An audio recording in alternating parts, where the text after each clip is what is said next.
Alors, je paraîtrais assez immodeste en disant que je suis un peu submergé par tout ce que j'ai fait. Aussi bien au niveau de mes activités d'organisateur et d'animateur qu'au niveau de mes activités de chercheur et d'auteur. Et parfois, j'ai tendance à oublier certaines choses que j'ai faites. Tellement ça s'est accumulé. Et là, je suis en train de penser, par exemple, excusez du peu, à ma thèse d'État, le texte prophétique en France, en 3 volumes, aux éditions du Septentrion. Et c'est mon ouvrage qui pourtant m'a pris beaucoup de temps, notamment tout au long des années 90, puisque c'est en 99 que j'ai soutenu ma thèse. Parallèlement à ce que je faisais par ailleurs. Et dans les interviews qu'on me propose, j'aimerais bien que certaines personnes lisent les ouvrages que j'ai faits plutôt qu'ils me demandent d'en parler. Ce qui est intéressant, c'est quand quelqu'un a lu votre texte. Alors il a peut-être bien lu, mal lu, mais enfin il l'a lu. Et il vous pose des questions, vous pouvez corriger. J'aime beaucoup cette idée, je l'ai montré longuement et toujours récemment encore dans les cafés Fio McDo, j'aime bien l'idée de corriger quelque chose. Donc j'aime bien que la personne dise quelque chose et qu'après je puisse réagir, plutôt qu'elle me dise « Ah, que pensez-vous de ceci ou cela ?» Ça, je trouve ça un peu insignifiant. Donc, je suis obligé moi-même de redécouvrir certaines choses que j'ai écrites. Un ouvrage qui fait quand même quelques milliers de pages, hein,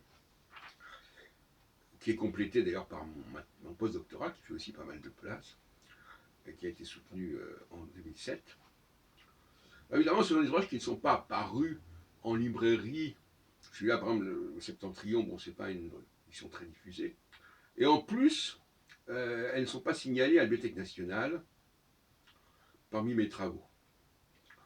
Et le problème, c'est que beaucoup de gens en sont restés au réflexe de ne considérer que les publications papier. Et par conséquent, un ouvrage que j'ai publié en 1976 a plus d'importance pour eux qu'un ouvrage qui n'a pas été imprimé et sur Internet. Donc ça, ce sont des réflexes que je trouve tout à fait désagréables et déplaisants, et complètement anachroniques surtout.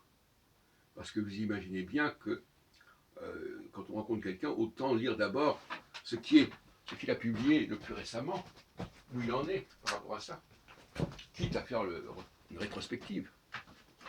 Et donc, on a affaire à des gens qui vous parlent de, voilà, par exemple, l'autre jour, quelqu'un me dit « Ah oui, vous intéressez beaucoup à l'ère du Verseau, parce que, effectivement, j'avais publié en 79 un collectif sur l'ère du Verseau. » En 79, ça veut dire il y a 40 ans. Et il va bâtir quelque chose à partir des quelques ouvrages qui lui sont tombés sous la main, papier. Bon, je trouve ça déplaisant, je ne citerai pas le nom de la personne, mais j'aime pas cette façon de faire. Voilà. Donc finalement, je pars pour critiquer une certaine façon d'interviewer les gens, et de m'interviewer, qui m'est assez déplaisante. Voilà. Bon, cela dit, le texte prophétique en France, je dois reconnaître que justement j'attends des intervieweurs qui rafraîchissent ma mémoire, qui me remettent dans la situation, et qu'à partir de là, je puisse réagir. Mais, vous savez, les auteurs parfois n'aiment pas trop se relire, et là, par exemple, j'ai essayé de relire mon introduction, etc. Bon, je note simplement que déjà en 99, j'avais mis l'accent sur l'importance de ce que j'appelle, dans mon introduction, la chorématique et la chronématique, c'est-à-dire l'art de dater les textes et de les situer dans l'espace, c'est-à-dire de savoir d'où ils émanent et à qui ils s'adressent. Ce que j'appelle maintenant aujourd'hui les problèmes de l'anachronisme et de l'anachorisme. Chorématique et anachorisme, c'est bien entendu la même racine.